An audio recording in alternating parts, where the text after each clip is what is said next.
السلام عليكم ورحمة الله وبركاته. الحمد لله رب العالمين والعاقبة للمتقين والصلاة والسلام على سيد المرسلين نبينا محمد وعلى آله وصحبه أجمعين. أما بعد، أعوذ بالله من الشيطان الرجيم. ليشهدوا منافع لهم ويذكروا اسم الله في أيام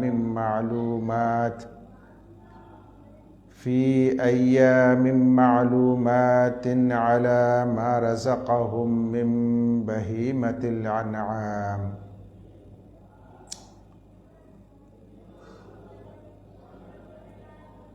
সম্মানিত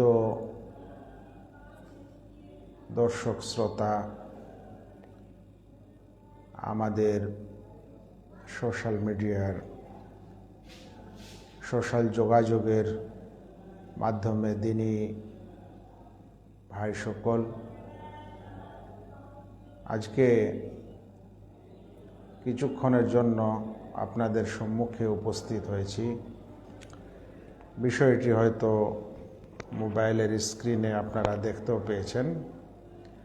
বিষয়ের নামকরণ করা হয়েছে কুরবানি বিশুদ্ধ হওয়ার কি কি শর্ত রয়েছে, এবং তন্মধ্যে একটি বিশেষ বিষয়, সেটা হলো লা তাযবাহু ইল্লা মুসিন্না, দাঁতওয়ালা ব্যতীত কুরবানির পশু কুরবানি করো না। এই মুসিন্না শব্দের ব্যাখ্যা কি? প্রকৃতপক্ষে মুসিন্না কাকে বলা হয়? সত্যিকারের সেটা কি দাঁতওয়ালা পশুকে বলা হয়, যে পশুর দুধ দাঁত উঠে গেছে এবং বয়সের দাঁত বের হয়েছে, না মুসিন্না বলতে বিশেষ বয়সকে বোঝানো হয়েছে? এই দুটির মধ্যে কোনটিকে বোঝানো হয় সেটি আজকের এই আলোচনায় ইনশাআল্লাহ বিশেষ করে আলোচনা করা হবে।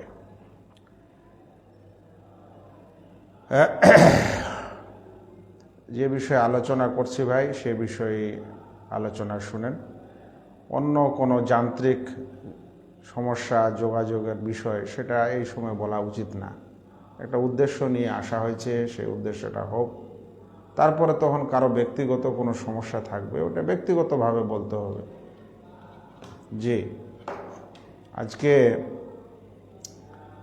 আমাদের আলোচ্য বিষয় হচ্ছে কুরবানি বিশুদ্ধ হওয়ার কি কি শর্ত রয়েছে, কি কি শর্ত থাকলে কুরবানি শুদ্ধ হয়, কুরবানি সঠিক হয়, সহি হয়। তার মধ্যে প্রথম শর্তটি আমাদের প্রায় সকলের জানা, সেটি হলো ভাই নিয়ত বিশুদ্ধ হওয়া। কুরবানি তখন বিশুদ্ধ হবে যখন কুরবানি দাতার নিয়ত বিশুদ্ধ থাকবে, কুরবানি দাতার নিয়ত সঠিক থাকবে। এই নিয়তের বিষয়টিতে আমরা অনেক ফেলিওর আমরা। আজ ইবাদত কুরবানির বিষয়টিকে যদি নিয়ে আমরা প্রশ্ন করি যে মানুষকে কুরবানি দিতে আমরা অনেক আগ্রহী দেখি, তারা আগ্রহ প্রকাশ করছেন কুরবানি দিতে, এবং কুরবানির সময় শুরু হওয়ার আগে থেকে মানুষেরা হাটে বাজারে জীবজন্তু কিনছে, কুরবানির পশু ক্রয় করছে এবং যথেষ্ট পয়সা কড়ি দিয়ে ক্রয় করছে। আজকালে সাধারণ গরু ছাগল যেটা কুরবানিতে দেওয়া হয়, মানুষ লাখ পর্যন্ত চলে যাচ্ছে, তারও বেশি যাচ্ছে। আজকালকার বাজারে 15-20 হাজার টাকা দিয়ে মানুষ খুব বেশি তো একটা সাধারণ ছাগল পাচ্ছে, আরও অন্য কিছু তো পাওয়া আরও কষ্টকর।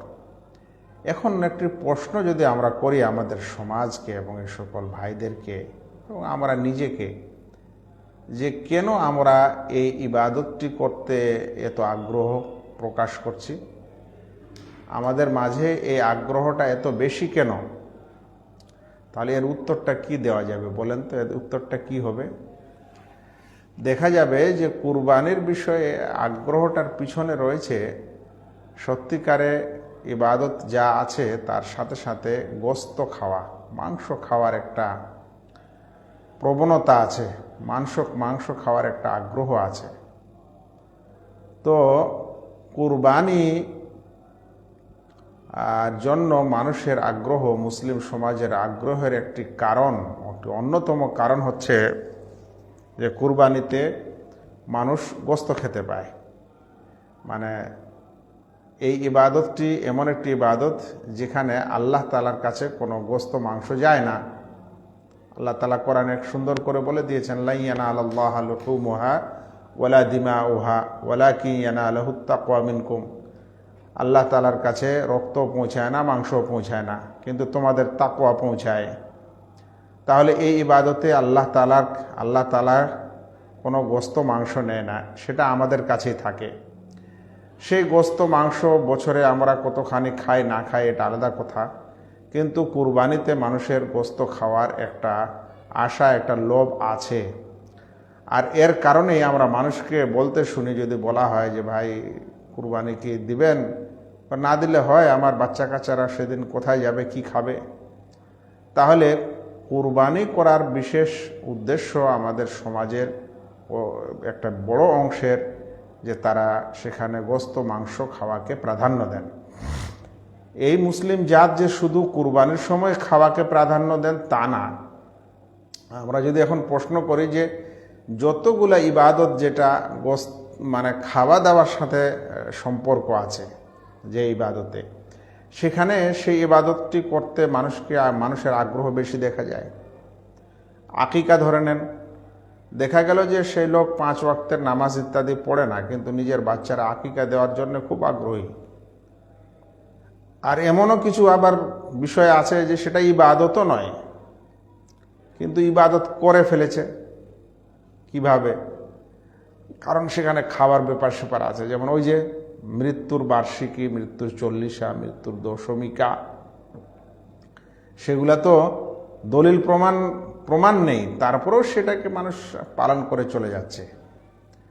তাহলে যেটা আমি আপনাদের বুঝাতে চাচ্ছি সেটি হলো যে মানুষ কুরবানি করছে, কিন্তু এর পিছনের উদ্দেশ্যটা সত্যিকারে আল্লাহকে সন্তুষ্ট করার জন্য জবাই করা নয়, আল্লাহ তাআলাকে খুশি করার জন্য প্রকৃত জবাই নয়। এখানে রয়েছে কিছুটা হয়তো আল্লাহকে খুশি করা, বাকিটা গোস্ত খাওয়া। যে কারণে এই ইবাদতের প্রবণতা বেশি, এই ইবাদত করার আগ্রহ মানুষের মধ্যে বেশি। অথচ রাসূল করিম সাল্লাল্লাহু আলাইহি ওয়াসাল্লাম স্পষ্ট বলেছেন, ইন্নামাল আমালু বিন্নিয়াত, মানুষের সকল সৎ আমল, সকল ইবাদত নির্ভর করে তার নিয়তের উপরে। আমরা কি নিয়তে, কি উদ্দেশ্যে কুরবানিটা দিচ্ছি। তো আমাদের সত্যিকারে উদ্দেশ্য ভালো না, উদ্দেশ্য মধ্যে ইখলাস নাই, আল্লাহকে সন্তুষ্ট করার জন্য না, নিজের পরিবারকে মাংস খাওয়ার জন্য, নিজে খাওয়ার জন্য, এমনকি একটা সুনাম নেওয়ার জন্য। এটা আরও ভয়ঙ্কর অবস্থা যে গ্রামের মধ্যে কে বেশি দামি গরু কিনে নিয়ে এসেছে, কে বেশি দামি খাসি কিনেছে, মানুষ যেন বলে হ্যাঁ অমুক লোকটা একটা কুরবানি দিল, সমাজের মানুষ যেন স্মরণ রাখে। এই যে মানুষের কাছে সুনাম পাওয়া এবং মানুষের কাছে বাহবা পাওয়ার যে একটা প্রবণতা, যেটাকে শরীয়তে রিয়া বলা হয়েছে, মানুষ দেখানো ইবাদত, মানুষের কাছে বাহবা পাওয়ার ইবাদত, এই রিয়া হচ্ছে শিরক। যদিও এটা বড় শিরক নয়, কিন্তু এটা ছোট শিরক। আর মানুষের আমলটি নষ্ট হয়ে যায় যদি কোনো মানুষের মধ্যে রিয়া থাকে। আল্লাহ রাসূল সাল্লাল্লাহু আলাইহি ওয়াসাল্লাম বলেছেন যে আমি তোমাদের মাঝে সবচেয়ে বেশি যে জিনিসটির ভয় পাচ্ছি সেটি হচ্ছে রিয়া। সাহাবায়ে কেরামরা জিজ্ঞাসা করলেন, রিয়া কি আল্লাহ রাসূল সাল্লাল্লাহু আলাইহি ওয়াসাল্লাম? তখন বললেন যে কোনো মানুষ ইবাদত করবে যেন অন্য মানুষ তার সুনাম গায়, তাকে ভালোবাসে। আল্লাহর সন্তুষ্টি সেখানে থাকে না, সেখানে মানুষের সন্তুষ্টি চলে আসে, মানুষের সুনাম পাওয়ার একটা ইচ্ছা, একটা নিয়ত চলে আসে, তখন সেই ইবাদতে আর এখলাস থাকে না, যার ফলে এই কুরবানির আসল উদ্দেশ্য এখানেই নষ্ট হয়। তো কুরবানি বিশুদ্ধ হওয়ার এবং সকল ইবাদত বিশুদ্ধ হওয়ার প্রথম শর্তই হচ্ছে যে নিয়ত শুদ্ধ হওয়া, নিয়ত সঠিক হওয়া। আপনি যদি সত্যিকারে এই ইবাদতের মাধ্যমে আল্লাহ তাআলাকে খুশি করতে চান, তাহলে আপনাকে আমাকে আমাদের নিয়ত শুদ্ধ করতে হবে। আল্লাহ যেন সকল ইবাদতে আমাদের নিয়তকে শুদ্ধ করার এবং সত্যিকারে অল্প হলেও যেন বিশুদ্ধ ইবাদত করার আল্লাহ তাআলা তৌফিক দান করেন। আল্লাহ কোরআনে বলেছেন, ওমা উমেরু ইল্লা লিয়াবুদুল্লাহ মুখলিসিনা লাহুদ্দিন। তাদেরকে তো এটা ছাড়া অন্য কিছু আদেশ করা হয়নি যে তারা খাঁটিভাবে একনিষ্ঠভাবে দিনকে তার জন্যই করবে, কিন্তু আমরা একনিষ্ঠ এবং খাঁটিভাবে করতে পারি না, এটাই সমস্যা। এরপর আমরা আরেকটি শর্ত নেব, যেই শর্ত না থাকলে কুরবানি বিশুদ্ধ হবে না, যে শর্তে কুরবানি বিশুদ্ধ হয়।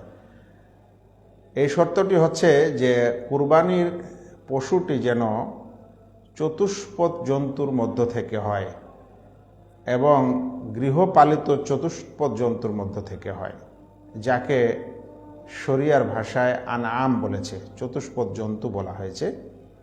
কিন্তু এই চতুষ্পদ জন্তু অনেক, চার পাওয়ালা জন্তু অনেক আছে, কিন্তু কুরবানির ক্ষেত্রে যে চতুষ্পদ জন্তুকে বোঝানো হয়েছে সেটি হলো উট, গরু এবং ছাগল। উটের পুংলিঙ্গ এবং স্ত্রীলিঙ্গ, গরুরও পুংলিঙ্গ অর্থাৎ বলদ ও গাভী, আর ছাগলেরও পুংলিঙ্গ এবং স্ত্রীলিঙ্গ খাসি ও বকরি কিংবা ভেড়া ও ভেড়ি।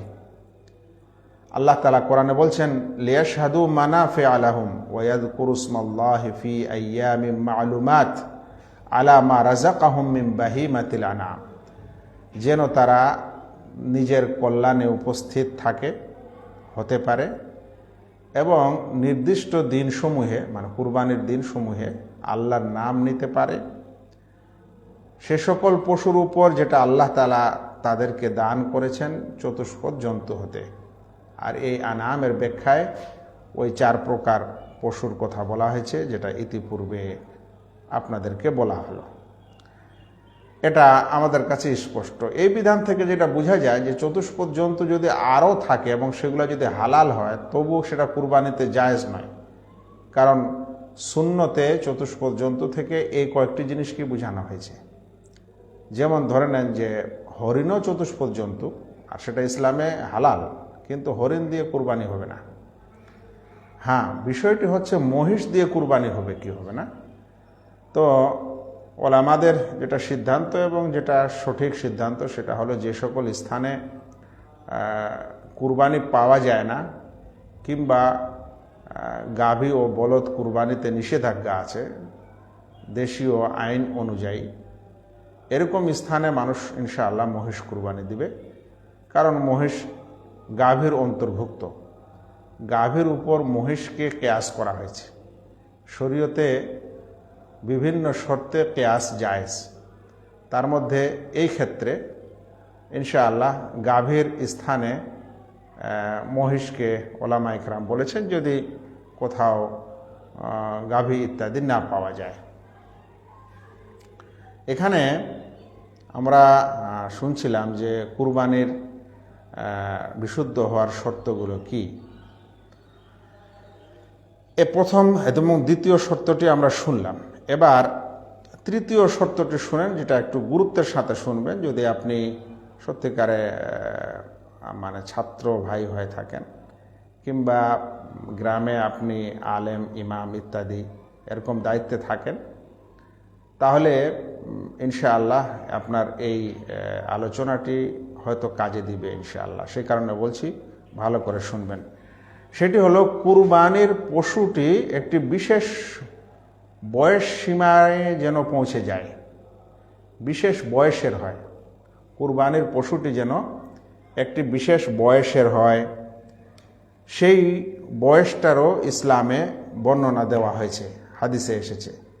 কারণ এই চতুষ্পদ জন্তু, এই চার প্রকারের জীব, আপনার যদি হয়েও থাকে, কিন্তু শরীয়তে এই 4 প্রকার পশুর যে বয়স সীমা রেখেছে, ওই বয়স সীমাতে যদি না পৌঁছায় তাহলে সেটা কুরবানি হবে না। ধরে নেন কেউ 5 মাস 6 মাস বয়সের একটা ছাগল, সেটা মানে খাসি হোক বা আর কিছু হোক, 6 মাস 7 মাস 8 মাসের বাচ্চাকে কুরবানি দিয়েছে, তাহলে এটা কি কুরবানি হবে? কেউ 1 বছরের একটা বাছুরকে কুরবানি দিয়েছে, তাহলে কি কুরবানি হবে? হবে না। কারণ এই চতুষ্পদ জন্তুর বয়স সীমাও কিন্তু ইসলামে বর্ণনা করা হয়েছে। যতক্ষণে সেই বয়স সীমায় না পৌঁছায় ততক্ষণে সেটা কুরবানিতে জায়েজ নয়।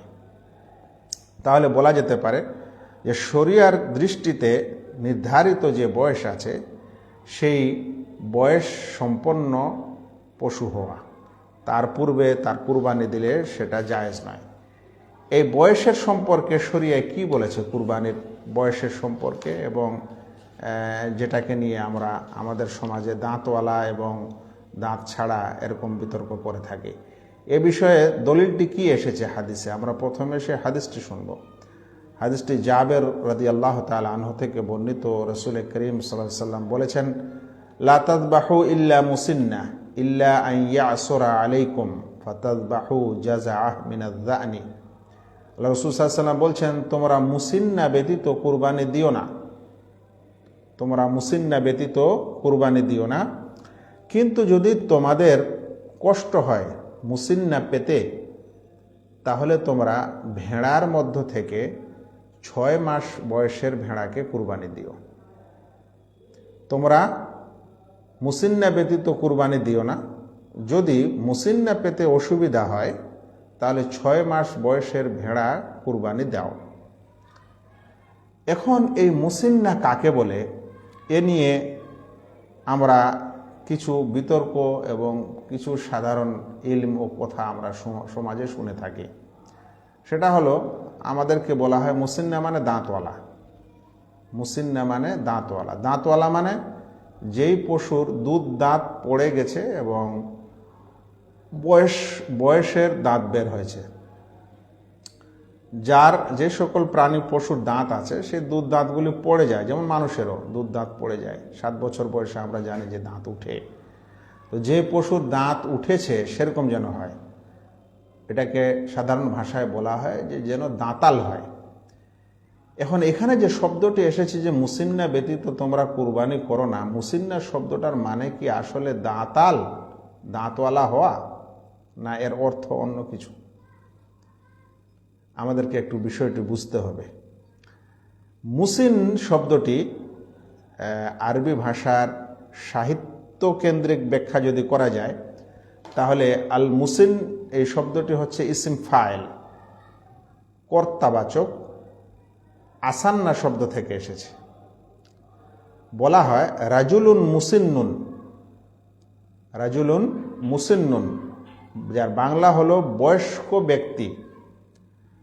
মান, আর এর আরবি সাহিত্যিকরা এর ব্যাখ্যায় বলছেন, মান বাদাত আলাইহি আরাদুশ শাইখুখা বিল হারম, যে মানুষের মাঝে বৃদ্ধের আলামত প্রকাশ পেয়েছে কিংবা অতি বয়সের আলামত প্রকাশ পায়, তাকে বলা হয় মুসিন। তারপরে তারা আবিধানে বলছেন ওয়া আনআমুন মুসিন্না, যদি বলা হয় চতুষ্পদ জন্তু সেটা মুসিন্না, আনামটা কারণে সেটা মুসিন হবে না, মুসিন্না হবে ব্যাকরণের কারণে। তো আনাম মুসিন্না যদি বলা হয়, তার মানে হলো আয় হারেমা, বৃদ্ধ বা বয়স্ক পশু।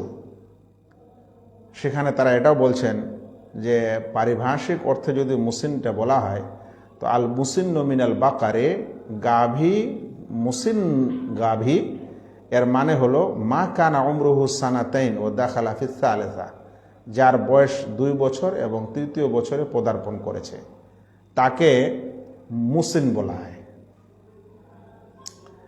আমরা এখানে দেখছি, এখানে দাঁতাল, দাঁতওয়ালা বা বিন দাঁতওয়ালা বা দুধ দাঁত উঠে যাওয়া আর বয়স্কের দাঁত বের হওয়া সম্পর্কে এখানে কিছু আসছে না।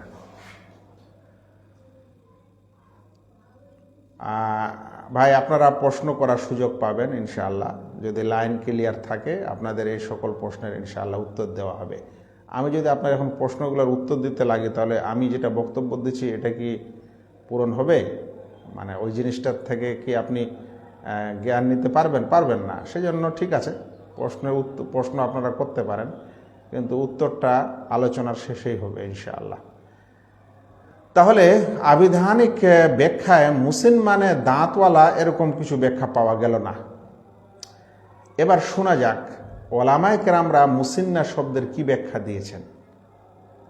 ইমাম নওয়াবী বলছেন, আল মুসিন্না হিয়া সানিয়া, মুসিন্না বলা হয় সানিয়াকে, মিনকুল্লে শাই, প্রত্যেক পশুর সানিয়াকে মুসিন্না বলা হয়।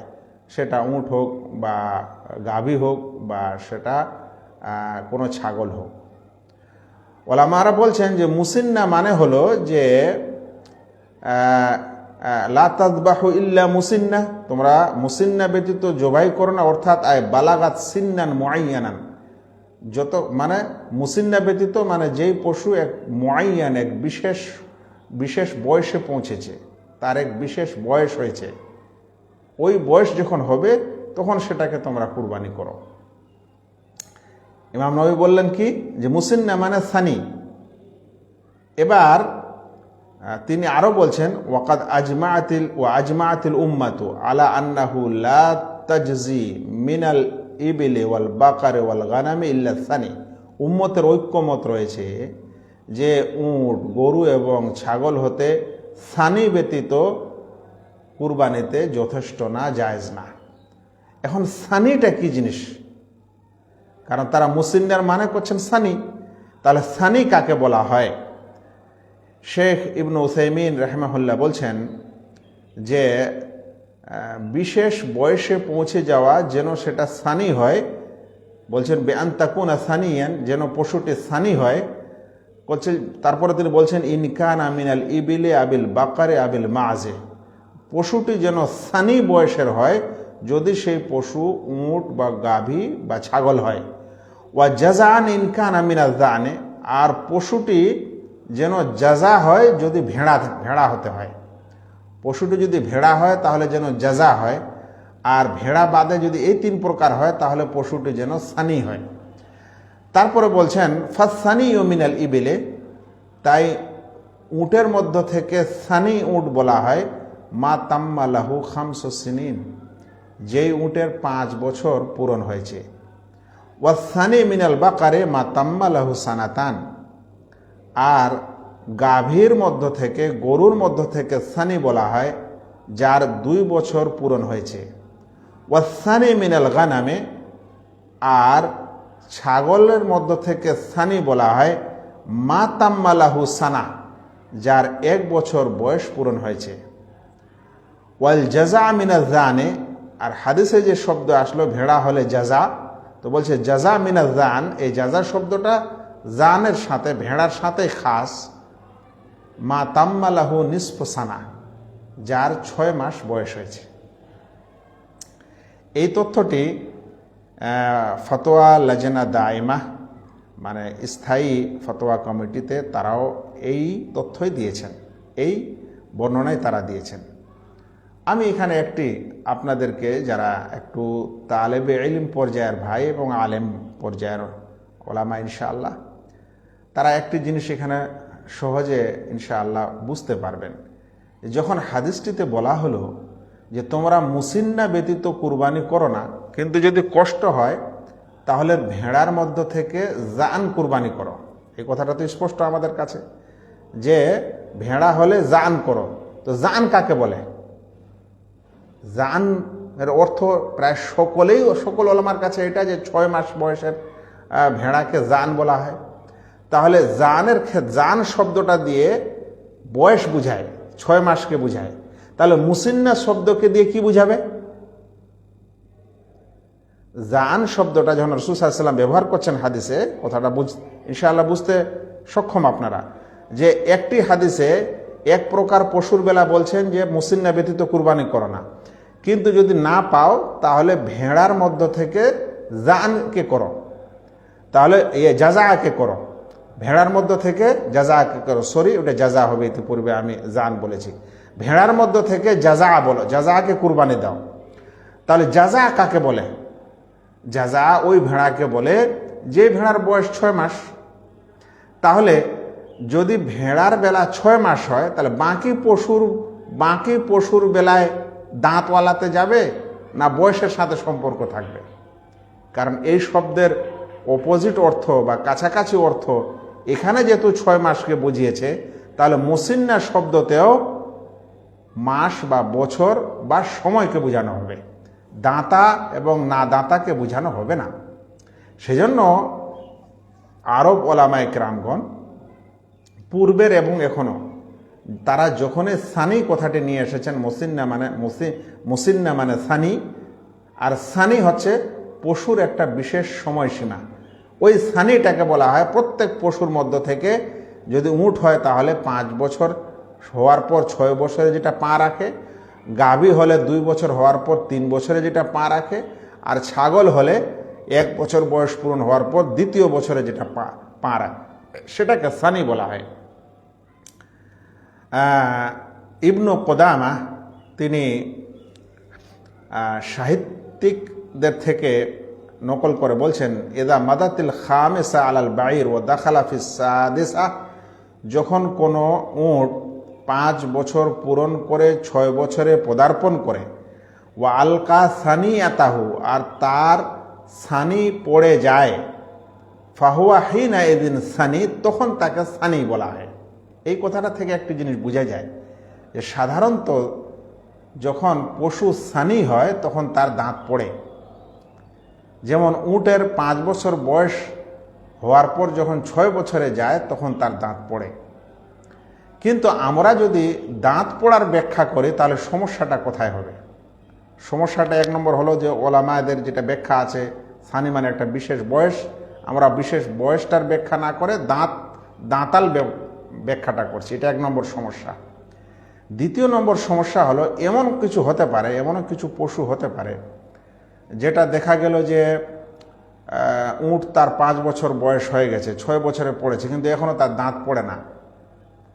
গরু 2 বছর বয়স হয়ে গেছে, 3 বছর শুরু হয়েছে, কিন্তু এখনো তার দাঁত পড়েনি, দাঁত উঠেনি। ছাগল 1 বছর বয়স হয়ে গেছে, তারপরে দাঁত উঠে না। তাহলে এখন আমরা ফতোয়া কি করব? যদি আপনি বলেন মুসিন্না মানে দাঁতওয়ালা, তাহলে এরকম পশুকে আপনি কুরবানিতে জায়েজ বলতে পারেন না, কারণ এখনো দাঁত উঠেনি। অথচ তার বয়স দেখা গেল যে 1.5 বছর হয়েছে, 2.5 বছর হয়েছে, বা উট হলে 5.5 বছর হয়েছে। কিন্তু যদি আমরা আসল ব্যাখ্যাটা নিই যে এর মানে হলো বিশেষ বয়স সময়সীমা, তাহলে 5 বছর হলেই আমরা বলবো কুরবানিতে এই উট জায়েজ, যদিও এর দাঁত উঠুক বা না উঠুক। 2 বছর হলেই আমরা বলবো যে এই গরুটি কুরবানি দেওয়া জায়েজ, এর দাঁত উঠুক বা না উঠুক। 1 বছর হলেই এই ছাগল বা খাসিকে কুরবানি দেওয়া জায়েজ, এর দাঁত উঠুক বা না উঠুক। এখানে যে ভাইয়েরা জাকাতের হাদিসগুলি পড়েন, মানে চতুষ্পর্যন্ত জাকাত, সেখানে কিছু উটের জাকাতের বেলা বলা হয়েছে, যেমন নাম আছে কিছু, বিন্তু মাখাজ, বিন্তু লাবুন, হেক্কা, জাজা, এই যে নামগুলো আসছে জাকাতের ক্ষেত্রে, এই নামগুলা থেকে বিন দাঁতকে বুঝায় না বয়স বুঝায়? আমরা প্রায় সকলে একমত হব যে এটা থেকে বিশেষ বয়সকে বুঝায়। 1 বছর বয়স হলে এই নাম, 2 বছর বয়স হলে এই নাম, 3 বছর হলে এই নাম। তাহলে আরবদের কাছে পশু এক বিশেষ বয়সের হয়ে গেলে তাদের একটা বিশেষ নাম আছে। যেমন 1 বছরের হলে, মানে ছাগল যদি 1 বছরের হয় তাহলে তাকে মুসিন্না বলে, আর ভেড়া যদি 6 মাসের হয় তাহলে তাকে জাজা বলে। আল্লাহু আকবার। তাহলে এটা আরবদের একটা বলার বা একটা ভাষার একটা অলংকার, যে তাদের কাছে একটা বিশেষ বয়স পৌঁছালে একটা তার বিশেষ নাম আছে। 6 মাসের ভেড়াকে তারা জাজা বলে, আর 1 বছরের ছাগল এবং মেষকে বা খাসিকে তারা মুসিন্না বলে।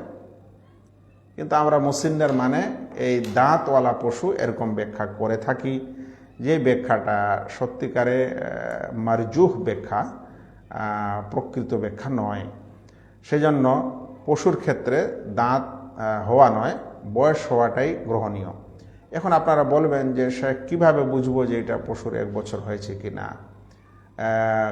কার কথায় আমরা বিশ্বাস করব? যে আপনার যদি নিজের পশু হয়, ইতিপূর্বে তো মানুষেরা পশু নিজের বাড়িতে লালন পালন করে কুরবানি দিত না, আর অধিকাংশ আরব সমাজে তো নিজেরই হতো, তো সেই জন্য তারা জানে যে এটা বয়স কত। আপনি যদি বাজারে কিনেন তাহলে আপনি বলতে পারেন যে এটা বয়স 1 বছর হয়েছে কিনা। এই ক্ষেত্রে আপনি যার কাছে ক্রয় করবেন, যিনি সেই পশুর মালিক, তার কথাটি গ্রহণীয়। যদি তিনি সৎ মানুষ হন, যদি তিনি মুসলিম হন, তাহলে তার কথা গ্রহণীয়।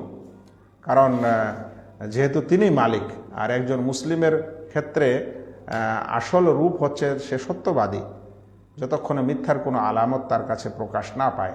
সেজন্য তার মুসলিম হলে তার কথা গ্রহণীয় হবে যিনি এই ছাগল বা গরু ইত্যাদি বিক্রয় করবেন। জি, এক ভাই বলছেন যে আমাদের ছাগল দুটি 1 বছর হয়ে গেছে কিন্তু তার দাঁত বের হয়নি। হতে পারে, ওই জন্য একটু আগে বললাম যে এখানে দেখতে হবে বয়স, এখানে আপনাকে দাঁত দেখতে হবে না। 1 বছর যদি হয়ে গেছে, আপনি এখন সেটা কুরবানির জন্য বৈধ এবং কুরবানির জন্য প্রাপ্তবয়স্ক। এখন ওই সকল ওলামা যারা দাঁতের শর্ত দিয়েছেন যে যেন দাঁত উঠে যায়, তাহলে এই ছাগলের 1 বছর বয়স হয়েছে অথচ সেটা কুরবানি দেওয়া যাবে না। তো সেজন্যই বলছিলাম যে ওই ফতোয়া বা ওই সমাধান সঠিক না। এখানে দাঁত হোক বা না হোক, এখানে বছর বা বয়স দেখা প্রযোজ্য, দাঁত দেখা নয়। ওলামারা বলছেন আসানি মিনাল ইবিলি মুসিন্না, যার অর্থ ওলামারা বলেছেন সানি, তো বলছেন যে উটের সানি মানে যার 5 বছর পূরণ হয়েছে, গরুর মধ্যে সানি গরু মানে যার 2 বছর পূরণ হয়েছে, ছাগল সেটা বকরি হোক বা খাসি সেটা যার 1 বছর পূরণ হয়েছে, আর জাজা যদি ভেড়া থেকে হয় তার 6 মাস পূরণ হয়েছে। এই বক্তব্যটি হানাফের ওলামারাও দিয়েছেন এবং হানাবেলার ফোকাহারাও দিয়েছেন, এবং ইতিপূর্বে বললাম শেখ ইবনে উসাইমিন, শেখ ইবনে বাজ এবং ফতোয়া লাজনা দায়মা বর্তমান যুগের এই সকল ওলামারাও এই ব্যাখ্যা দিয়েছেন। আলহামদুলিল্লাহ। এটি ছিল ভাই দ্বিতীয় শর্ত, যে শর্ত পশুটির মধ্যে থাকতে হবে, মানে কুরবানি শুদ্ধ হওয়ার জন্য এটা দ্বিতীয় শর্ত। তৃতীয় শর্ত হলো কুরবানির পশুটি যেন দোষ মুক্ত হয়। কুরবানির পশুটি যেন দোষ মুক্ত হয়, আয়েবওয়ালা না হয়, দোষওয়ালা না হয়। এই দোষ বলতে কি বোঝায়, ওর ব্যাখ্যা ইনশাআল্লাহ আমরা একটু শুনবো। 1 মিনিট।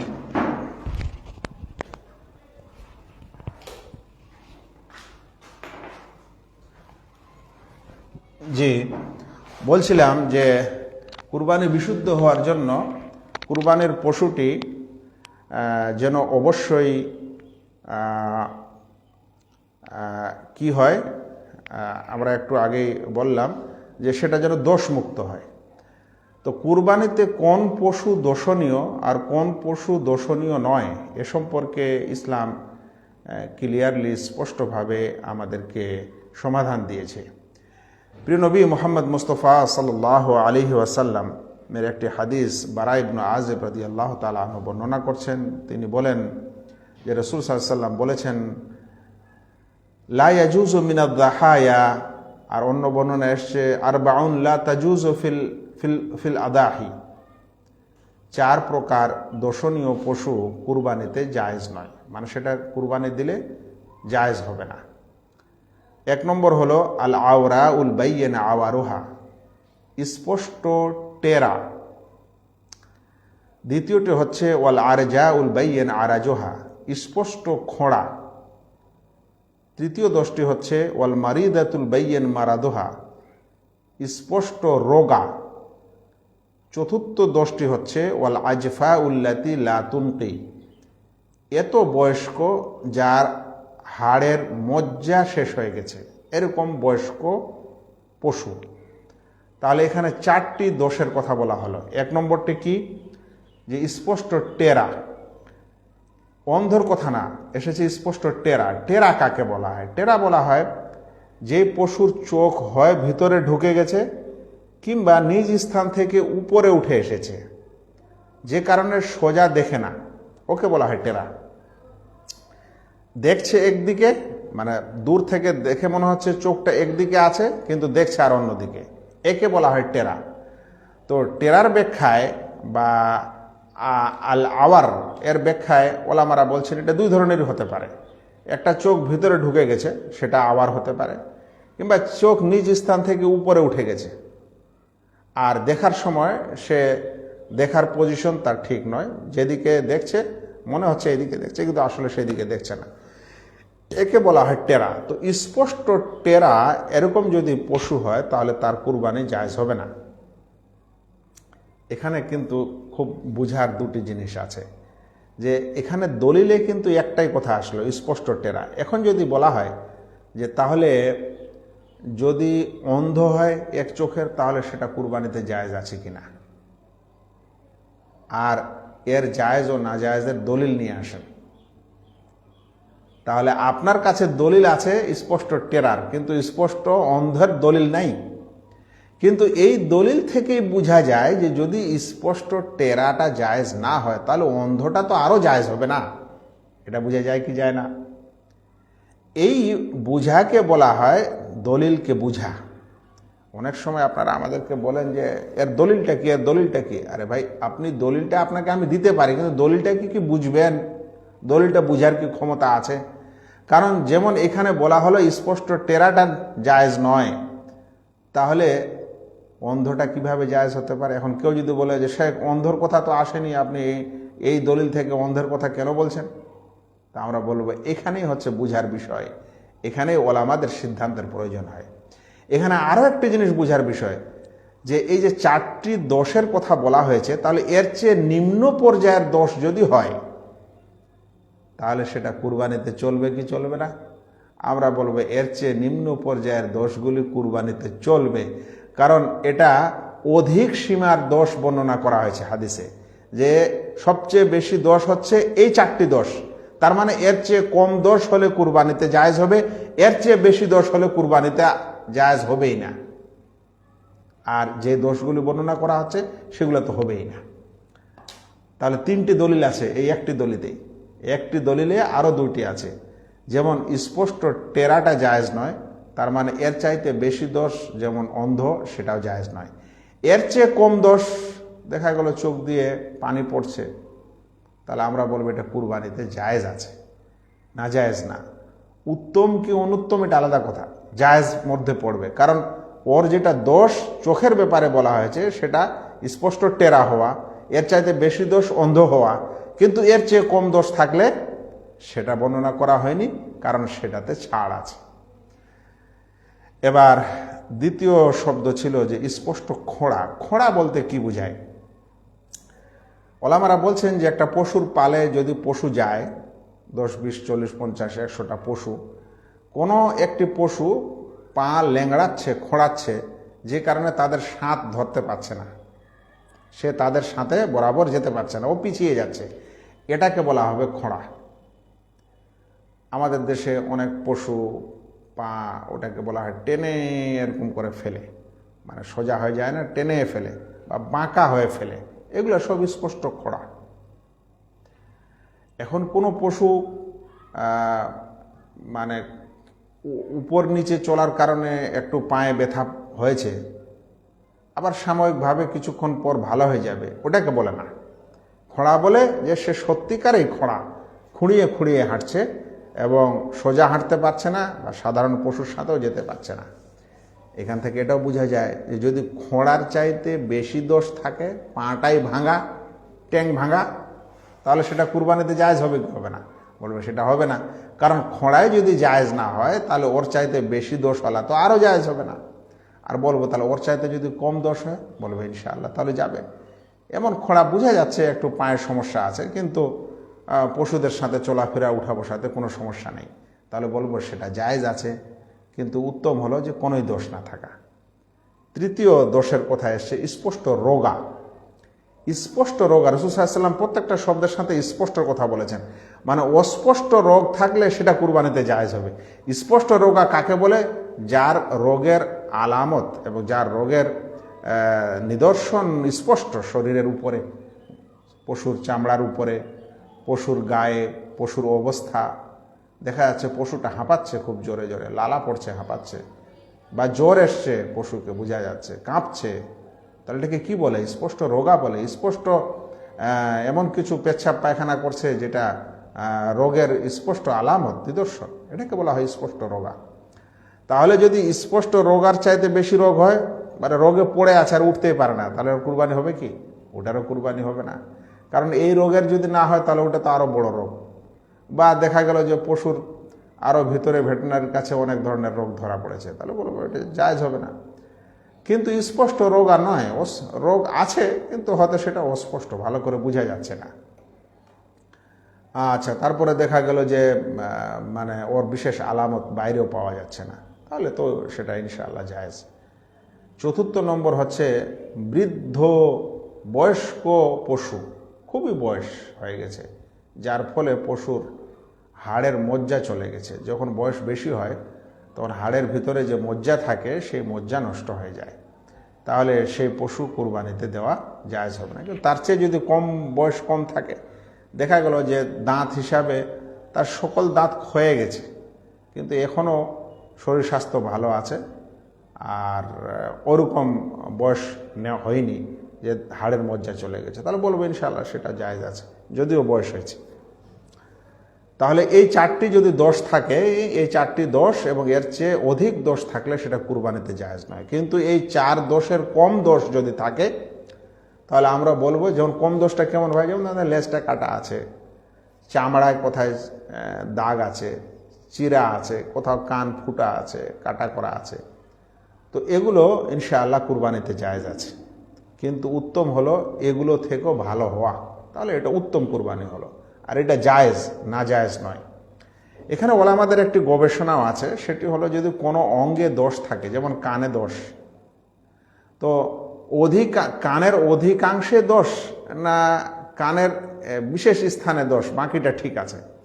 তারা বলতে চাচ্ছেন যে কানের অর্ধেকটাই যদি দোষণীয় হয়, দেখা গেল অর্ধেক কান নাই বা অর্ধেক শিং নাই,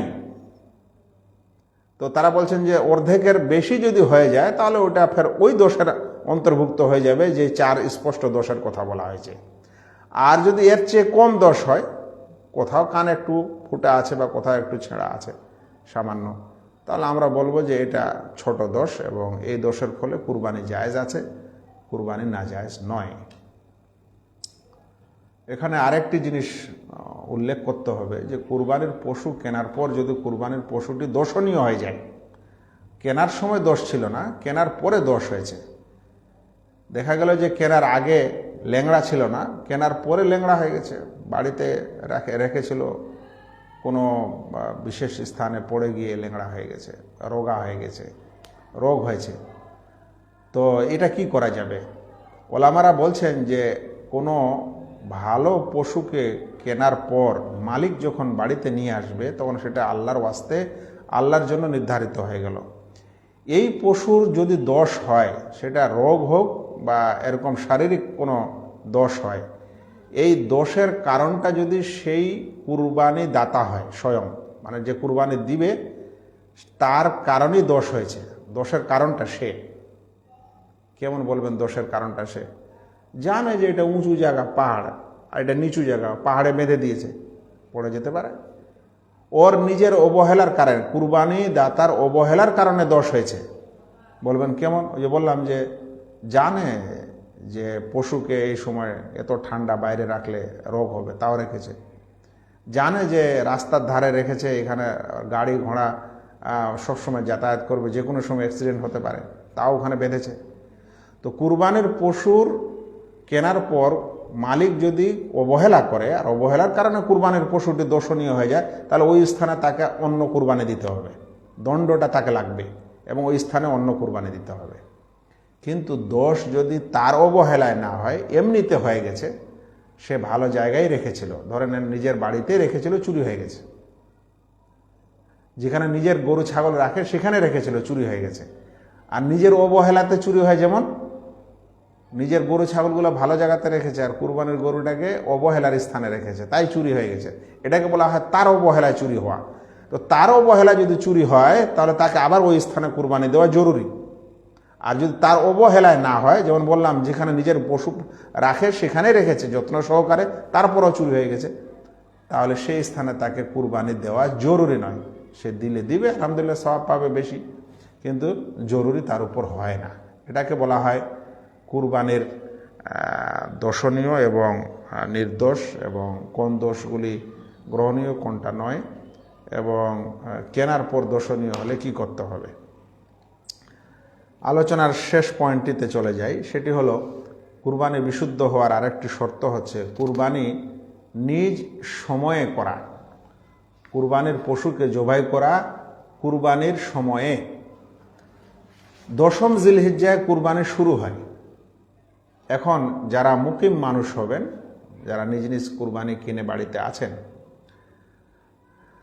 সকাল হলে কুরবানির সময় শুরু হয়ে যাবে 10 তারিখে, কিন্তু এখনো নামাজ হয়নি আর মানুষ কুরবানি জবাই করে দিল, তাহলে কি হবে?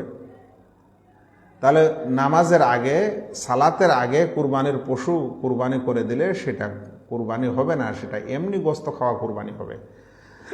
বারা ইবনে আযিব রাদিয়াল্লাহু তাআলা আনহু থেকে বর্ণিত, রাসূল সাল্লাল্লাহু আলাইহি ওয়াসাল্লামকে তিনি খুতবা দিতে শুনেছেন। তিনি বলছেন, ইন্না আউওয়ালা মা নাবদাউ মিন ইয়াউমিনা হাদা নুসাল্লি। আল্লাহ রসুল বললেন যে আজকের এই দিনে আমরা প্রথম যে কাজটি শুরু করব সেটি হচ্ছে নামাজ। সুম্মা নারজিউ ফানানহারু, অতঃপর ফিরব, তারপরে আমরা নহর করব, কুরবানি করব। ফামান ফাআলা হাদা ফাকাদ আসাবা সুন্নাতানা, যে এরকম করবে সে আমাদের সুন্নত পেয়ে গেল। ওয়ামান নাহারা ফাইন্নামা হুয়া লাহমুন ইউকদ্দিমুহু লিআহলি, আর যে এর পূর্বে কুরবানি করবে তাহলে সেটা তার পরিবারকে গোস্ত খাওয়ানো হবে। লাইসা মিনান নুসুকি ফি শাইইন, এটা কুরবানি বলে গৃহীত হবে না, রাসূল সাল্লাল্লাহু আলাইহি ওয়াসাল্লাম বলে দিয়েছেন। তাই যেখানে জামাত সহকারে নামাজ হয় সেখানে নামাজ হবে, তারপরে কুরবানি করতে হবে।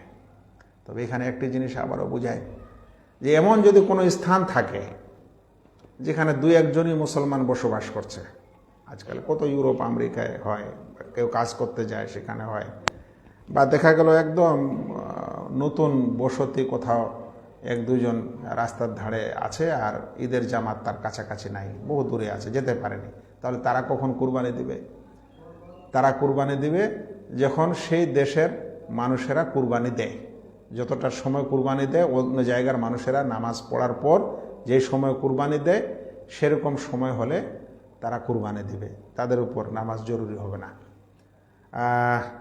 আলোচনা অনেক দীর্ঘ হয়ে গেল, আর জানি না আপনারা অনেকে কিছু প্রশ্ন করেছেন মনে হয়, সব প্রশ্নর উত্তর দিতে সময় পাবো কি না, তবে ইনশাআল্লাহ কয়েকটার দেওয়ার চেষ্টা করব। একজন বলছেন যে শেখ, আমার একটি প্রশ্ন, বিড়ি কোম্পানির মালিকের কাছ থেকে টাকা নিয়ে মাদ্রাসার শিক্ষকদের প্রত্যেক মাসে বেতন দেওয়া কি শেখ, একটু বিস্তারিত আলোচনা করবেন।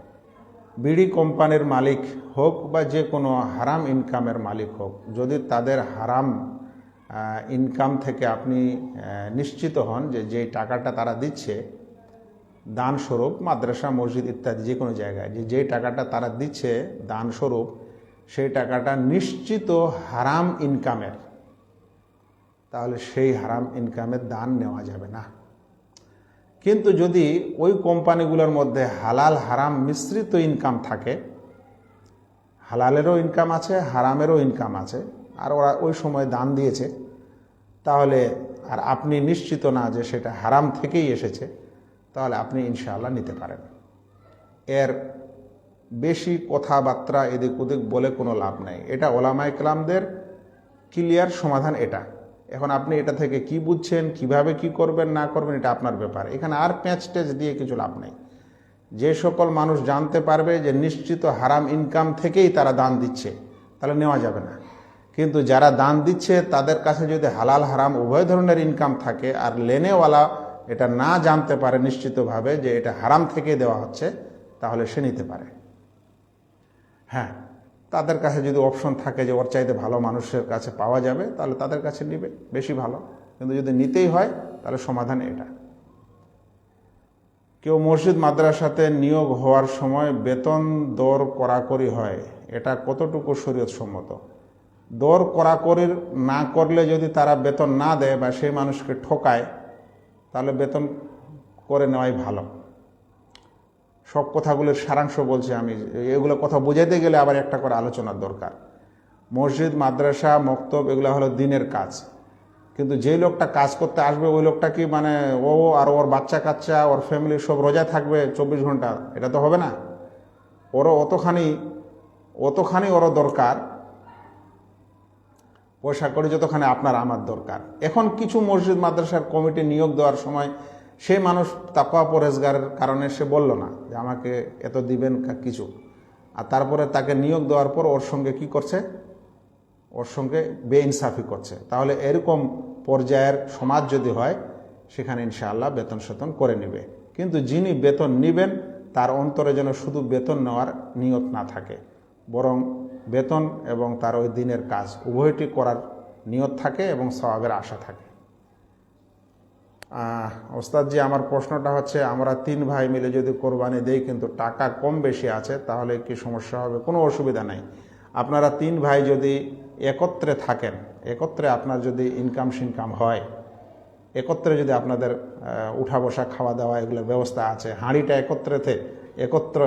একত্রে রান্নাবান্না করে খান, আর তাই আপনারা 3 জন মিলে কুরবানি দিচ্ছেন, একটি কুরবানি, তাহলে আপনাদের জন্য জায়েজ।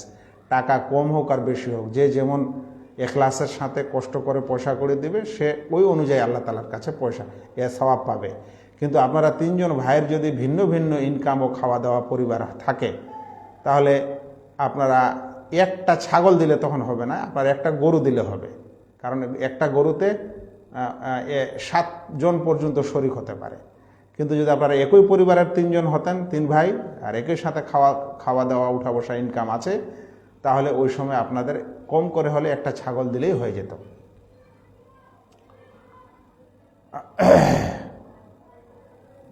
আচ্ছা, এখানে চট করে আমার কমেন্টগুলো উপরে এবং নিচে হয়ে যাচ্ছে, ভালো করে আমি নিতে পারছি না।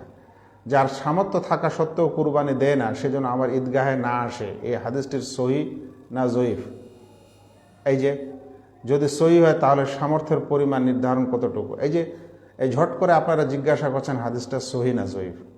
আমি ধরে নেন জ্ঞান হিসাবে আমি বলেই দিলাম যে হাদিসটা জয়ীফ বা হাদিসটা সহি, তারপরে সমাধানটা হয়ে যাবে। তো সহি জয়ীফটার চাইতে সমাধানটা নেন ভাই। সহি জয়ীফটার পিছনে মানে সহি জয়ীফ হাদিসের বিষয়টা এত সোজা মনে করছেন? আপনি সহি হওয়ার পরেও সেই বিষয়টার শেষ সমাধানে যেতে পারবেন না, আবার জয়ীফ হওয়ার পরেও শেষ পর্যন্ত পৌঁছাতে পারবেন না। জয়ীফ হলে আবার আমাকে বলতে হবে এটা কে কে জয়ীফ বললো, আবার এটা বোঝাতে হবে যে এই জয়ীফটা এই পর্যায়ের যেটা আমলযোগ্য না, না এই জয়ীফটা এই পর্যায়ের যে আমল করার মতো। এগুলো অনেক কথা আছে, এরকম প্রশ্ন আমাকে বিরক্ত লাগে। আপনি বলেন যে এর সমাধানটা কি? এই হাদিসটি গ্রহণীয়, এই হাদিসটির সব কিছু মিলে হাদিসটি গ্রহণীয়, আমলযোগ্য হাদিস।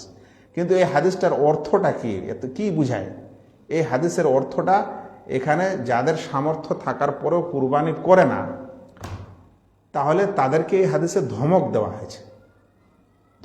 হয়েছে যে তোমাদের সামর্থ্য আছে তাও কেন কুরবানি করবে না। এই যেমন আল্লাহ রসুল সাল্লাল্লাহু আলাইহি ওয়াসাল্লাম একটি হাদিসে বলছেন যে ব্যক্তি কাঁচা পেঁয়াজ ও রসুন খায়, ফালা ইয়াকরাবান্না মুসাল্লানা, তাহলে সেজন্য আমার মসজিদের এবং আমার নামাজ পড়ার স্থানে না আসে। কিন্তু তার মানে কি এই যে কাঁচা পেঁয়াজ খর আর কাঁচা রসুন খরা নামাজ আদায় করবে না? নামাজ আদায় করবে।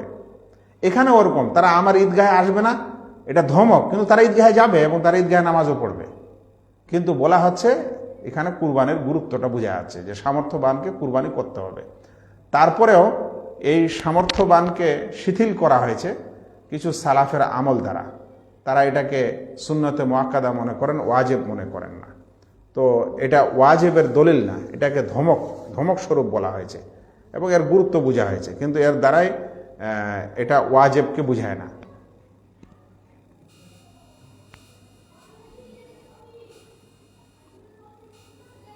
আরও কারো প্রশ্ন ছিল?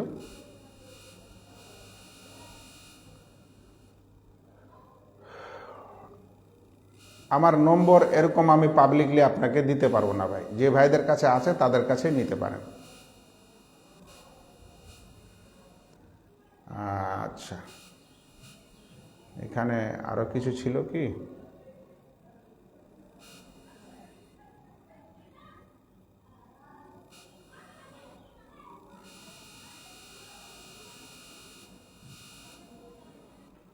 শেখ কেমন আছে? আমার প্রশ্ন হলো, মৃত ব্যক্তির নামে কুরবানি করা যাবে কি শেখ? আর যদি করা যায় তবে কোন শর্তে দেওয়া যাবে, জানিয়ে উপকৃত করবেন। যে মানুষ দুনিয়া থেকে বিদায় হয়ে গেছেন, তার আমল সব বন্ধ হয়ে গেছে, তো তিনি তো তার নিজের কুরবানি করতে পারেন না। এখন বাকি থাকলো যে মানুষ মারা যায়, সেই মানুষের আমল বন্ধ হয়ে গেছে, আমলের দরজাও বন্ধ হয়ে গেছে। আর ওর আমলগুলি আমাদেরকে করে দেওয়া জরুরি না। কোনো মানুষ মারা গেছে, তার আমল মানে এক ব্যক্তি দেখা গেল দুনিয়া থেকে মারা গেছে, সে কুরবানি দেওয়ার সামর্থ্য ছিল, কুরবানি দিয়েছে, মারা গেছে। এরপরে কি তার উপর কুরবানি জরুরি হবে? মারা যাওয়ার পরেও, মৃত্যুর পরেও কি কোনো মানুষের উপর কুরবানি জরুরি হবে? হবে না। তো কেন আমরা জরুরি করতে যাচ্ছি যে তার পক্ষ থেকে আমরা কুরবানি দেব? এই জন্য সেই ব্যক্তি যদি আপনাকে দুনিয়াতে ওসিয়ত করে যায় যে আমি মারা গেল, আমার একটা করে কুরবানি দিও, তাহলে তখন বলা হবে কি যে ও ওসিয়ত স্বরূপ একটা এমন কথা বলে গেছে যেটা পালন করা জরুরি আর তার আওলাদকে, আর তারা রাজি হয়েছিল, তো তারা দিবে। কিন্তু কেউ কিছু বলেনি আর মারা গেছে, তো ওর দরজাও বন্ধ হয়ে গেছে, আর আমাদেরকে তার জন্য কুরবানি করার কোনো কিছু আমাদের উপর জরুরি হয় না। এখন বলবেন যে না, আমরা মাইয়েতের উপকারের জন্য কুরবানি করতে চাচ্ছি, মাইয়েতের উপকারের জন্য। তো আমরা বলবো মাইয়েত কিতে উপকৃত হয়? মাইয়েত যে সকল কাজে উপকৃত হয় তার মধ্যে একটি হলো মাইয়েতের পক্ষ থেকে সাদাকা করা, দান করা। তাহলে সাদাকাটা স্পষ্ট, কিন্তু কুরবানিটা কি স্পষ্ট? কুরবানি স্পষ্ট নয়। আপনি মাইয়েতের জন্য সাদাকা করেন, হয়ে গেল। কিন্তু কুরবানির বেলা একটা কুরবানি তার জন্য দিব, এরকম নিয়ত করা, এটা আমাদের সালাফদের আমল না। শুনেন, মাইয়েতের পক্ষ থেকে নির্দিষ্ট কোনো কুরবানির পশু বা কুরবানির কোনো ভাগ, এটার কোনো প্রমাণ নেই যে অমুকের পক্ষ থেকে, যিনি মারা গেছেন তার পক্ষ থেকে এই খাসি বা এই ছাগল বা গরুর একটি ভাগ, বা আমার 3টি ভাগ আর ওনার একটি ভাগ, এরকম কুরবানি দেওয়ার কোনো দলিল প্রমাণ নেই। কিন্তু আপনি যেটা কুরবানি দেন, সেই কুরবানিতে যদি আপনার নিয়ত থাকে যে আমার আওলাদ জীবিত মৃত যারাই আছে, আল্লাহ তুমি এই সওয়াবের তাদেরকে অংশ দিও, এই নিয়তে যদি আপনার কুরবানি দেন, তাহলে তারা কিছু সওয়াব পেয়ে যেতে পারে। কারণ আপনার সৎ আমল অন্যরাও পেতে পারে যদি আপনার এরকম নিয়ত থাকে।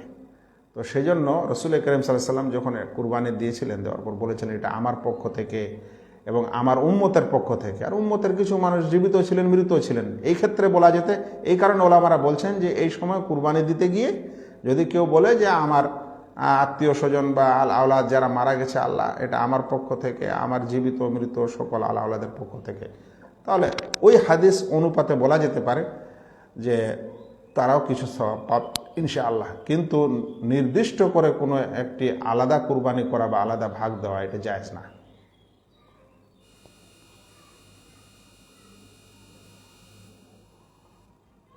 একটি ভালো গরু তার মাংস কাটার পরে তার কলিজা ও ফুলকা খারাপ বের হয়, তো এই প্রশ্নটির কুরবানির ক্ষেত্রে কি ব্যাখ্যা দেবেন, একটু প্লিজ বলবেন। জি, এ পশুর কুরবানি জায়েজ, এবং যেটা ডাক্তারির মতে এবং আপনার রুচি অনুযায়ী খাওয়া মানে ভালো নয়, সেটা আপনি ছেড়ে দিবেন। দেওয়ার পর ওটা আপনি কাউকে দানও করবেন না। যেমন যদি কলিজা ফুসফুস খারাপ হয়, আপনার রুচিতে বাঁধছে এবং ডাক্তার পরামর্শ অনুযায়ী এটা খাওয়া যাবে না, তাহলে ওটা আপনি বাদ দিবেন। কিন্তু এতে কুরবানির কোনো দোষ হবে না, কারণ এটা একটা এমন দোষ যেটা গোপন দোষ। হাদিসের আলোকে বলা হলো যে এমন রোগ যেটা স্পষ্ট রোগ, আর যেটা অস্পষ্ট সেটা ধরা যাবে না, সেটার বিচার হবে না। তাই স্পষ্ট রোগ হলে, রোগা হলে সেটা কুরবানিতে নাজায়েজ ছিল। যার মধ্যে অস্পষ্টটা ছিল বা ভিতরে রোগ ছিল, পরে জানা গেছে কুরবানির পর, তো সেই কুরবানি বৈধ হবে, তার স্থানে অন্য কোনো কুরবানি করার দরকার নেই।